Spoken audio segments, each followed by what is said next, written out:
తాత్విక పారిభాషిక పదాలు పరిచయం. త్యాగాలు, సాక్రిఫైసెస్.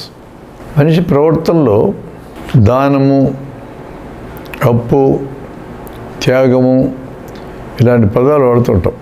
దానం అంటే నీకు ఉన్నదాన్ని ఇతరులకు ఇస్తావు, నీకు ఉన్నదాన్నే ఇవ్వగలవు, నీ అవసరానికి నువ్వు మిగుల్చుకోగా మిగిలిన దాన్ని మాత్రమే దానం చేస్తావు. ఒకసారి దానం చేస్తే ఆ దానం చేయబడిన దాని మీద నీ కంట్రోల్ ఉండదు. దానం తీసుకున్న వ్యక్తి దాన్ని ఏమైనా తీసుకోవచ్చు. కానీ ఫలానా పనికి మాత్రమే నేను దానం చేస్తున్నాను అని అంటే ఆ దానం చేయబడితే ఆ పనికి ఉద్దేశించబడి ఉంటుంది. వ్యక్తికి ఇవ్వబడలేదు, పనికి ఇవ్వబడింది. అక్కడ నువ్వు అడగొచ్చు, ఆ పనికి వాడకపోతే నువ్వు ఎందుకు ఇలా చేసావు అని అడగచ్చు. మొత్తం మీద దానం చేసినాక దానం చేయబడిన దాని మీద దానం చేసిన అతనికి ఎటువంటి హక్కు ఉండదు, తీసుకున్న అతనికి హక్కు ఉంటుంది. కొంతమంది అడుగుతారు, అయ్యా నాకు లేదు, నేను తిరిగి ఇవ్వలేను, నాకు అవసరం ఉంది, ఇవ్వండి అని అడుగుతారు. మీకు ఇష్టమైతే ఇస్తావు, లేకపోతే లేదు. రుణము లేదా అప్పు అంటే తిరిగి చెల్లించాలా అనే ప్రాతిపదిక మీద ఇచ్చేదాన్ని రుణం అంటాం. కొన్ని రిటర్న్, కొన్ని అన్రిటర్న్. కొన్ని మాట మీద ఉండేవి, కొన్ని మాట మీద కూడా ఉండవు, ఉండవు రికార్డ్స్. అప్పిచ్చాం, ప్రామిసర్ నోటు తీసుకున్నారు, ఇక్కడ రాయబడిన ఒక ఒప్పందం ఉంది, ఈ రుణం ఈ కాగితం మీద రికార్డ్ అయ్యింది. కొంతమంది లక్షల కోట్లు నోటి మాట ద్వారా ఇస్తారు. చిన్న స్లిప్పు ఇస్తే ఇస్తారు. స్లిప్పు లేకుండా కూడా లక్షలు ట్రాన్స్ఫర్ అయినవి ఉన్నాయి. ఇక్కడ కేవలం మాటే, ఒకరి మీద ఒకరికుండే నమ్మకం మీద నడిచిపోతాయి. ఇక మూడవ త్యాగం. తన అవసరానికి కూడా ఉంచుకోకుండా ఇతరులకు ఇవ్వడం త్యాగం.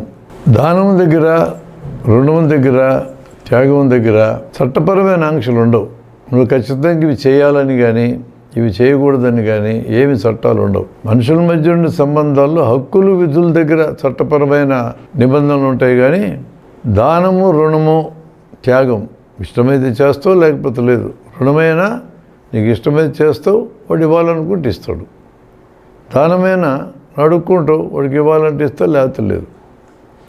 ఇక లోభమైన ఒక మాట ఉంది. తన అవసరానికి కూడా వాడకుండా దాచుకుంటే లోభం. పొదుపు అంటే అవసరానికి వాడుకుంటాం, అనవసరమైన ఖర్చు చేయకుండా ఉంటాం, అది పొదుపు. అపారమైన త్యాగాలు కొద్దిమంది చేస్తే చివరికి వాళ్ళు బికారులై సంస్థలను తిడుతూ పోతారు. వాళ్ళు పిల్లల్ని, భార్యను కూడా సరిగ్గా చూసుకోరు, వాళ్ళు ప్రయోజకులకు మార్చరు. కాబట్టి ఇంట్లోంచే వ్యతిరేకత మొదలవుతుంది. అందువలన ఆయన ఇల్లు, వాకిళ్ళు, పెళ్ళాం, బిడ్డలు వదిలేసి సమాజం కోసం పనిచేశాడు. దీని ఆదర్శంగా ఎవరు చెప్పొద్దండి. నీ ఇల్లు చూసుకో, నీ పిల్లల్ని చూసుకో, నీ అవసరాలు చూసుకో. ఇంకా నీకు సమయం మిగులుతుంది, ఇంకా నీకు డబ్బు మిగులుతుంది, ఇంకా నీకు పని చేయగలిగే శక్తి మిగులుతుంది. వాటిని ఇతరులకు ఉపయోగించు. అలా కొద్ది మొత్తాల సమయము, కొద్ది మొత్తాల డబ్బు అనేక మంది ఇస్తే పనులు జరుగుతాయి. ఒకరిద్దరే తమ సమయాన్ని, తమ డబ్బుని విస్తారంగా ఇచ్చేయాలనుకుంటే వాళ్ళు బికారులుగా మిగులుతారు చివరికి. ఇది సరైన ఆదర్శం కింద ఉండదు.